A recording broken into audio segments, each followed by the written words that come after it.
సంవత్సరాల తరబడి ఎన్ని మందులు వాడినా మీ మోకాల నొప్పులు తగ్గట్లేదా? ప్రాణ పెయిన్ క్లినిక్ లో అత్యాధునిక చికిత్స. ఈ దేశానికి భారతీయ జనతా పార్టీ ముప్పుగా మారింది. ఈ దేశంలో భారతీయ జనతా పార్టీని తొలగించాల్సిన బాధ్యత ప్రతి ఒక్క కాంగ్రెస్ పార్టీ కార్యకర్త మీద ఉన్నది. అదే విధంగా ఇవాళ అతనికంటే గనుడు ఆచంట మల్లన్న అని నిన్న మొన్న టిఆర్ఎస్ నాయకులు ఈ రోజు మాట్లాడుతున్నారు. మేము మోడీ మీద కొట్లాడతామన్నారు. మరి ఆ సన్నాసులను అడుగుతున్నా, లక్షల కోట్ల రూపాయలు దోపిడీ జరిగితే ఒక్క రోజైనా మాట్లాడినరా మీరు అని. ఎందుకు ఇవాళ బీఆర్ఎస్ వాళ్ళు బీజేపీని ఎందుకు నిలదీస్తలేరు? సెబీలో జరిగిన కుంభకోణం, సెబీకి సంబంధించిన జేపీసీ విషయంలో బీఆర్ఎస్ విధానం ఏందో తెలంగాణ ప్రజలకు చెప్పాలి. మీరు బీజేపీలో విలీనమవుతున్నారంటే కాదు మేము చర్చలలోనే ఉన్నామంటారు. మీరు విలీనమవుతారో మీరు మలీనమవుతారో మాకు సంబంధం లేదు. ఇవాళ ఈ సెబీలో జరిగిన కుంభకోణం మీద కేసీఆర్ విధానం ఏందో కేసీఆర్ మాట్లాడాలి.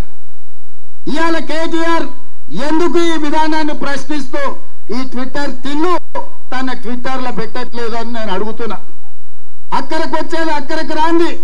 ప్రతి చిల్లర మల్లర విషయంలో స్పందించే కేటీఆర్ ట్విట్టర్లో ఎందుకు ఈరోజు ఈ దోపిడీని, ఈరోజు అదానికి అధ్వానంగా ఈ దేశాన్ని దోషపెడుతుంటే ఎందుకు ట్విట్టర్ తిల్లు ఈరోజు మాట్లాడతలేరని నేను అడుగుతున్నా. టీఆర్ఎస్ వాళ్ళకి పట్టిలేదా? ఈ దేశ సంపద దోస్తుంటే బీజేపీకి అనుకూలంగా మీరు ఉన్నారని ఇది ఒక్కటే స్పష్టమైన సాక్ష్యం కదా. నిజంగానే బీఆర్ఎస్ బీజేపీలో విలీనం కాకపోతే, బీజేపీ బీఆర్ఎస్ చీకటి ఒప్పందంలో కాంగ్రెస్ కు వ్యతిరేకంగా కొట్లాడకపోతే ఈ జేపీసీ విషయంలో బీఆర్ఎస్ విధానం ఏందో తెలంగాణ ప్రజలకు చెప్పాలి. ఇవాళ ఆ సన్యాసులు మోడీని, అమిత్ షా గారిని మెప్పించడానికి, సంతోషపెట్టడానికి అంతర్జాతీయ ఎయిర్పోర్టుకున్న రాజీవ్ గాంధీ పేరు తీసేస్తామంటారు. సచివాలయం ముందర ఉన్న విగ్రహాన్ని తొలగిస్తామంటారు. నేను అడుగుతున్నా, మీ తాతలు ముత్తాతలు మీ మొత్తం జాతి వచ్చిన రాజీవ్ గాంధీ గారి విగ్రహాన్ని కూడా ముట్టుకోలేరు. మీ బిజినెస్ ఏదైనా మీ ఊర్లో ప్రమోషన్ చేయాలంటే అది సుమన్ టీవీతోనే సాధ్యం. ఇప్పుడే సంప్రదించండి.